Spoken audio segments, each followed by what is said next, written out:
Romeo की पत्री उसके 12वें अध्याय और उसके पहले 2 पदों में हमें मिलता है, जहाँ पर पौलुस कहते हैं, हे प्रियो, मैं तुम्हें परमेश्वर की दया स्मरण दिलाकर विनती करता हूँ कि अपने शरीरों को जीवित, पवित्र और परमेश्वर को भावता हुआ बलिदान करके चढ़ाओ।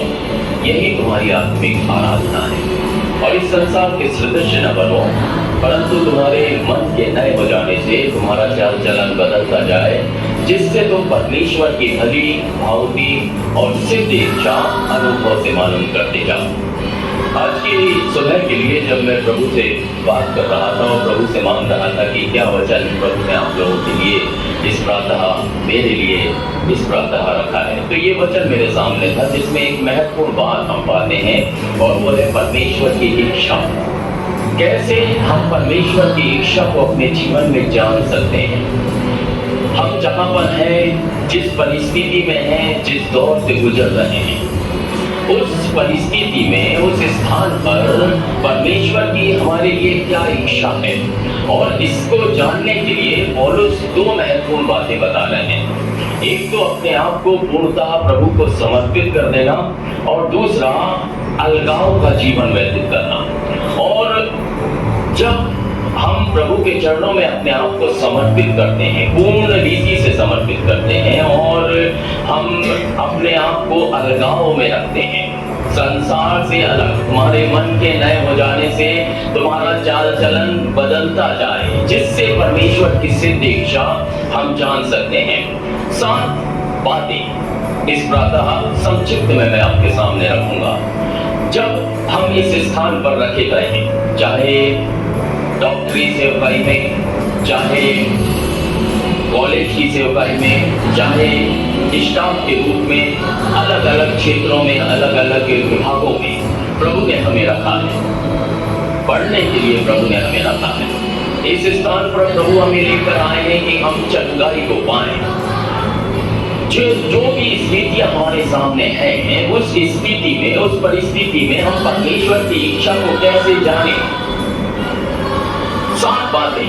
पहली बात, हम परमेश्वर से बात करें। हम जहां भी हैं, जिस पद पर हैं, जिस स्थिति में हैं, जिस विभाग में हैं, हम परमेश्वर से बात करें, अर्थात परमेश्वर से प्रार्थना करें। प्रभु ने स्पष्ट इस बात को कहा है, मांगो तो तुम्हें दिया जाएगा, ढूंढो तो पाओगे, खटखटाओ तो तुम्हारे लिए खोला जाएगा। हम परमेश्वर से बात करें कि परमेश्वर की इच्छा को जान सकें। दूसरी बात, हम परमेश्वर को अपने से बात करने दें, अर्थात परमेश्वर के वचनों को पढ़ें। जिस स्थान पर, जिस परिस्थिति में हम अपने जीवन को व्यतीत कर रहे हैं, हम प्रभु परमेश्वर के पवित्र वचन बाइबल के द्वारा परमेश्वर की इच्छा को जान सकते हैं। और यहोशू 1 अध्याय उसके 8वें पद में यहोशू कहते हैं, व्यवस्था की ये पुस्तक तेरे चित्त से कभी न उतरने पाए, दिन रात इसी में ध्यान दिए रहना, इसलिए कि जो कुछ उसमें लिखा है उसके अनुसार करने की तू चौकसी करे और तू सफलता का जीवन व्यतीत करे, प्रभावशाली जीवन व्यतीत करे। तो परमेश्वर का वचन परमेश्वर की इच्छा को हमारे जीवन के लिए प्रकट करता है। तीसरी बात कि हम परमेश्वर के सेवकों की सलाह, जो परमेश्वर के वचनों से ओतप्रोत हैं, जो परमेश्वर के वचनों में डूबे रहते हैं, जो परमेश्वर के वचन के अनुसार जीवन व्यतीत करते हैं, हम उनसे अपने जीवन के लिए परमेश्वर की इच्छा को जान सकते हैं, पुष्टि कर सकते हैं। चौथी बात, हम विश्वास करें। इब्रानियों का लेखक कहते हैं, बिना विश्वास के परमेश्वर को प्रसन्न करना अधूरा है। तो परमेश्वर की इच्छा को जानने के लिए हमें परमेश्वर पर विश्वास करना जरूरी है। 5वीं बात कि हम निरंतर परमेश्वर की उपस्थिति में अपने आप को बनाए रखें, परमेश्वर के साथ संबंध में निरंतरता बनाए रखें। परमेश्वर से बात करते हुए, परमेश्वर की आवाज को सुनते हुए जब हम अपने जीवन को व्यतीत करते हैं, जिस स्थान पर हम हैं, जिस पद पर हम हैं, तो हम परमेश्वर की इच्छा को जान सकते हैं। 6वीं बात कि हम अपने आप को जांचें, जहाँ पर हम हैं, जो परिस्थिति हमारे जीवन में है, क्यों जांचें अपने जीवन, और उस जीवन को जांचने के द्वारा हम परमेश्वर की इच्छा को अपने लिए समझ सकते हैं। सातवीं और अंतिम बात कि परमेश्वर की इच्छा को जानने के लिए सबसे महत्वपूर्ण है कि हमें धीरज धरना होगा। परमेश्वर के उत्तर पाने के लिए, परमेश्वर की इच्छा को जानने के लिए हमें बाट छोड़ना होगा। दाऊद भजन 40 में कहते हैं, मैं धीरज के साथ परमेश्वर की बाट चुकता रहा और परमेश्वर ने मेरी ओर झुककर मेरी सुनी।